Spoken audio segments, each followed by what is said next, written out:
Welcome to our Good to Great series. I'm Michael Brew, CMO at Agent Moves, and we're all about trying to help realtors, scale up and really become great, and love to share our stories with realtors that are doing it. And today I'd like to introduce you to Natalie Zarour. Hey, Natalie. Hi, thanks for having me. All right, we're giving this a try again, Natalie. So here we go.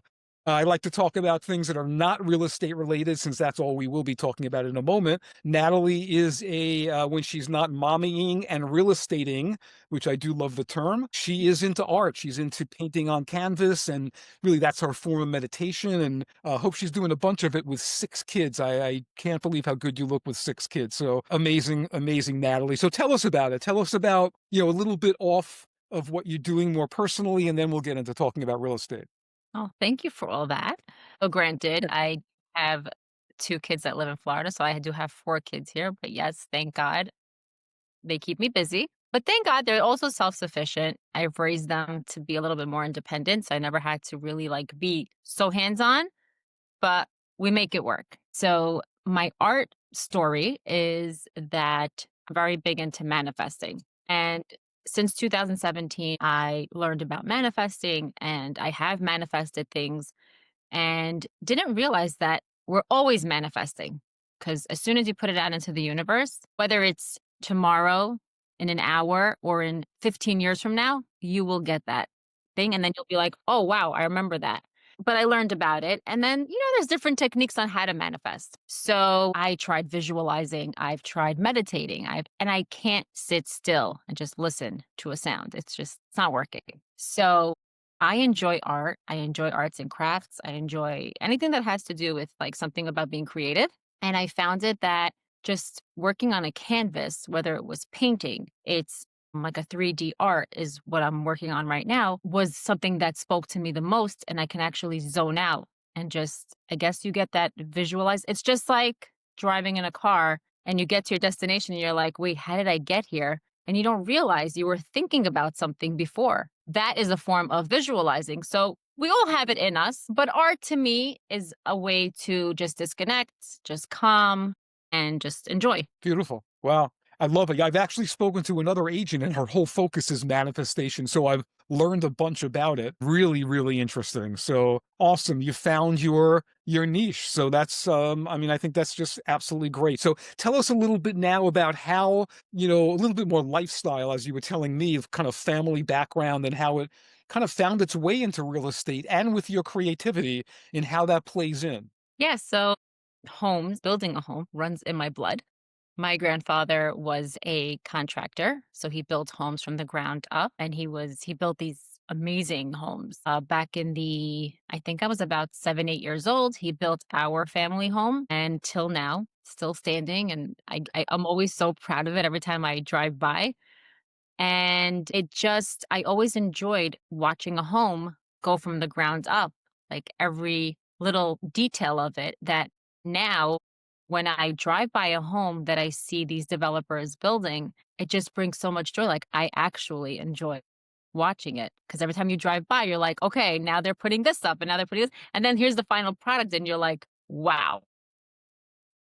Oh, that's great. Great that, that creativity, and how you're visualizing this, excites you. So tell us, how did you get involved in real estate? How did you turn that around to what you're doing today? So it's like a mixture of so many things. I never even thought I was going to be a real estate agent. My then husband told me when I was pregnant with our second daughter, maybe you should get your real estate license, something good to fall back on just to have. And I was like, okay, let's go for it. So I wobbled my way into real estate school, and I finished right before so I finished in July. She was born in October. So I was pretty far into it. And I just had my license. So since 2013, I just hung my license. I didn't really do any business. In 2019, my son had gone to school, so now I was with no babies in the house, and I decided, okay, let's go into it. Let's really dive deep into it. Now, having the mindset of just being a part-time agent, I'm sorry, you will not make it in this business. You really need to be a full-time hands-on agent in order to succeed.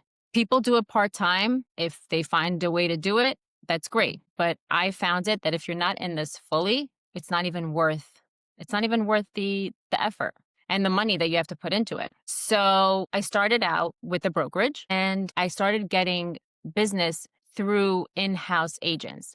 Started, they saw my drive, they connected with me. So any clients that they didn't want to, let's say, handle or whatever the case was, I was the one that took it over.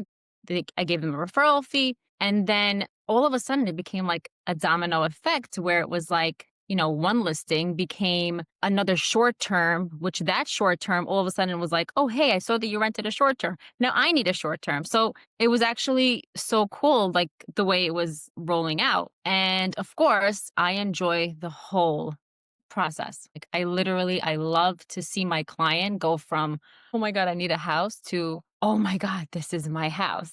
And I love it when someone accomplishes something. Like I'm actually everybody's biggest cheerleader. I love to see people happy, smiling. If I could put a smile on your face, I've done my job for the day. So, that's pretty much I really do enjoy the whole process. So tell us about the first year. So there's the beginning of it, right? You join the brokerage, they're helping, taking anything you can take, right? How do you now really break in later on? Is it later on in that first year as you start getting in the flow and now you start, do you go after listings? Are you going to find buyers yourself? What are you doing to the prospect? So now I pretty much from then I started getting it more into social media. I personally am not a cold caller. I hate it with a passion because I know that I don't like it. I don't enjoy it when I get a spam call or something if I'm on someone's list for something. So a lot of people enjoy it, which is fine and that's great. But me personally, I could not connect with it. So I found that people getting to know me through social media was my perfect asset. It was a free advertisement because it's my account. I've built my account to 10,000 followers and I just post videos and people get to know you because when you're on social media, people see your lifestyle. You bond through hobbies, you bond through cooking. When I cook, I get a bunch of DMs. So, it's recipes, it's whatever it is. When I post my kids, people enjoy it. It's very entertaining. So through that, I just connect with people. And then I did notice that when if I go to broker tours and I do, home tours, then people are like, oh my God, I'm looking for a house. Can you find me? So social media is really the biggest avenue. Well, I'll tell you, it's awesome, right? And being consistent in social media, I've seen those are the agents that make it in the end. It's the consistency, right? It's not, I get heavy in it when I'm not busy, and then all of a sudden I get busy and I stop doing stuff. So, some followers, wow. Tell us a little bit about, and I love hearing about the cooking. This is not just real estate related, which is beautiful. And I think that's one of the big tips. Like, I love agents to come away from these videos if they can take one thing away, it's a home run for them, right? That's how I feel about when I watch a webinar, a podcast or anything like that. So tell us about you get started with social. Yes. Now you start building, thousands of people. This is no easy thing. 10,000 people is an amazing accomplishment in this short window. Do you like realize where you're growing them from and do more of that? Tell us a little bit about kind of like the strategy to social media. If there is one, it could just be all organic, and that's cool too. So it is organic. I did join a few giveaways that actually brought more followers in. And when you join a giveaway, you do have, it's not a guaranteed, nobody follows you guaranteed, right? You join a giveaway, you get a follower, but what do you do with that follower? So now you have to be consistent with your stories. They need to bond with you. They need to see your day-to-day life because let's face it, people are nosy. They want to know everything about you. And then when they meet you in the street, they tell you things and they think they know you. But guess what? What I'm posting on social media is like not even a quarter of my life, right? Because I'm not going to put something that like really personal is going through right now or whatever it is. I show you what I want to show you, but I do. I will get personal. I mean, I don't know. To everybody, to each his own. But sometimes I do get personal. Sometimes just general. It depends. But at the end of the day, they will stay if they feel that they connected with you, just like when I'm following somebody else. If I don't feel like one, two stories are real or something, I'm like, okay, that's it. I can't. So, but I always love to spread positive energy. I'm always in a positive mindset. I will always look at the cup half full. And I feel like this past year has been very challenging because I am going through a divorce, which is not a secret. So I feel like I was my own mentor with the positive mindset. And I feel like I've become this person that's just literally just ready to go and get it. And I can't wait to. I did take a pause. So I did take a pause this past year with social media. And now I'm coming back. So stay tuned. Beautiful. Yeah. At the end, we're going to give everyone your social media account and, look to even generate some more followers. But yeah, still quite amazing. So, okay, you get into year 2 or 3, and now you're starting to build. You're starting with social media, right? And you realize you don't have to door knock and cold call. Tell us something you would never do again. Something you did, you thought it was going to be a winner, it didn't work. Nothing that I can particularly like point that I would never do again. I just feel that coming out of real estate school, you were thrown into the ocean, right? Because now what do I do? I wish I would have had someone tell me that when you're coming out of real estate school, you are the one that is interviewing the brokerage, not the brokerage interviewing you. So people need to understand I want to say you kind of run the show because do what's best for you. At the end of the day, we're all independent contractors. So you work for yourself. You need to do your research on who's giving you the best deal, who's giving you the most education. I'm currently with Keller Williams. And when I came to Keller Williams, I was shocked at like, oh my God, nobody told me about this place. There's always like rumors about different brokerages or whatnot. But the education that I got from there, I always said, I'm like, even if it's the minimum that I got education and no business, I'm good with it because it taught me so much.